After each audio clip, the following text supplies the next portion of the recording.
this is what we have here. You can see we have a lot of liquidity void that was created as price was going down.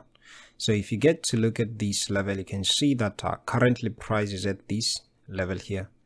So what we are expecting to see from this level, it's price to push down a little bit, get to this level of our order block, and then we get to see price continue to go up and collect all this buy side liquidity that is resting on these previous highs. But if you look at here, you can see we have a fair value gap here and a volume imbalance here. And if you look at this level here, you can see that this is the level of our breaker here. So what we are expecting to see at this level, it's a decline in price, at least targeting this range here.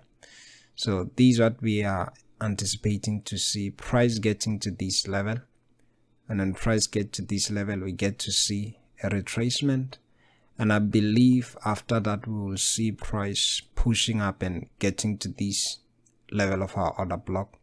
And then from this level of our order block, that's where we get to have the ultimate drop in price. So I believe we might be having something like this in price, or we can just have price pushing from this level here straight to this level, and then we get to see a decline in price.